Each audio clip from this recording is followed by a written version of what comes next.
must be 5 a.m. Eastern Standard Time somewhere out there on this fine Monday, the 7th day of June, because it's time for another Hardison's tip. I'm your host, Brandon Hardison. Glad to be with you, President of Champion Strategies, and we do this for all of our brothers and sisters that are in these sales verticals. No matter if it's key account, major account, up and down the street, in home sales, retail sales, automotive sales, we try to give you something to think about before you get up and you get out and hit the road. Now, I know you're trying to get dressed and get going, so we'll get right to it. This week, I want to focus in on something that impacts every salesperson eventually.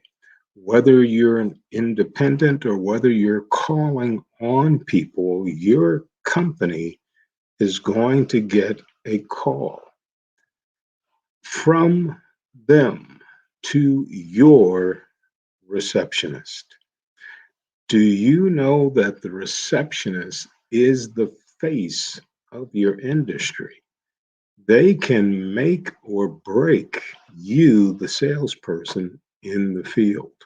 So if you have a outstanding receptionist, be grateful.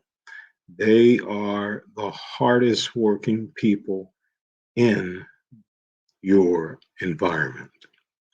We here at Champion Strategies believe that if you have a crackerjack staff of anyone who answers any inbound call, they are talking to people each day, each week, each month, each year. And we, over the time at Champion Strategies, have learned a lot about the inbound call process. But the receptionist, that is the special person. So if you're new to answering a phone, if your receptionist is new, or if you just want to brush up on your skills, that's what we're going to be doing this week. We're going to be looking at today 5 receptionist tips that will help you shine like a ruby, impressing every caller. And that is one, never say, I don't know. Have you ever called places and you hear that language?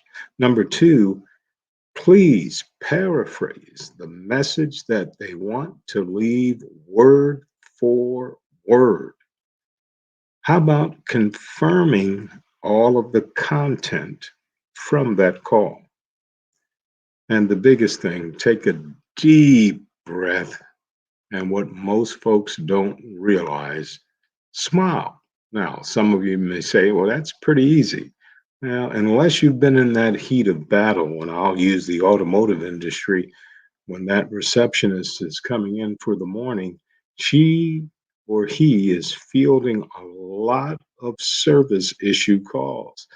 Early in the morning, here's people abusing them, berating them, needing help and assistance, and it can be challenging to overcome all of those details and still have a smile on your face. So let's look at each one as we unpack a little bit further.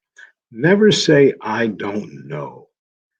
Chances are very good that you'll be asked questions and you don't know the answer to it, especially if you're new on the job. But saying, I don't know is a dead end. Here's what you're saying. Here's what the customer is hearing. You don't want to help them. You can't help me. And they are asking for assistance. So let's look at some verbiage that we can maybe say instead of, I don't know, because customers are hearing, you don't want to help me. How about, you know what? Let me find out for you. Tell them what you can do them for them and not what you're not going to do for them.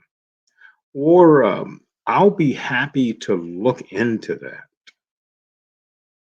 Or, great question.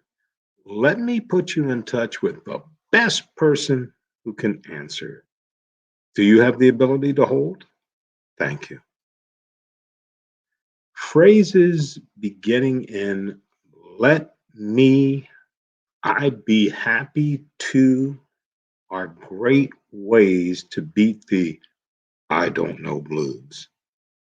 And when we talk about paraphrasing the message word for word, you know as well as I do, as salespeople, customers complain saying that you weren't listening. We're trying to make the person on the other side of this blower who needs some assistance that we are listening to them. So callers love to know that their message will be relayed accurately. What better way to assure them of that than repeating the message back to them?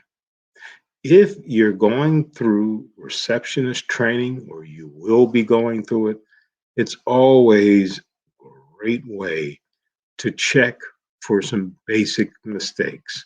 Just give them the opportunity to hear what their pain, what their pleasure, what they're trying to overcome, what they're trying to achieve. So, just as you finish, let me make sure I have it right.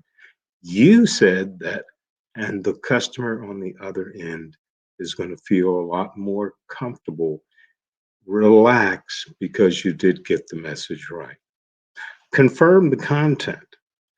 Always read back and spell out any tricky names, words to ensure that you have it down correctly. Taking a deep breath. You got a lot going on as a receptionist. Emails you have to pull up, documents that other people need to be filled out or delivered to them, reports need to be written. Receptionist is a tough job, and the job itself is even harder because when the phone rings, it's best to put other office work aside and focus on the inbound call.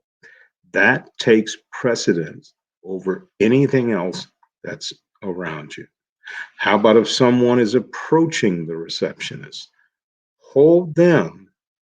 The phone is the most important. Always take a deep breath when answering the call and greet the caller with a calm, friendly tone of voice. Never let them see you sweat. Oh, and while you're speaking with your caller, be sure to do what this next step is. Smile, smile. Seems silly to some people, but it works. If you want to sound friendly, if you want to sound inviting, smiling is the easiest way to ensure the perfect tone of voice. A smile will also help you feel calm and happy. Well, who says work cannot be fun?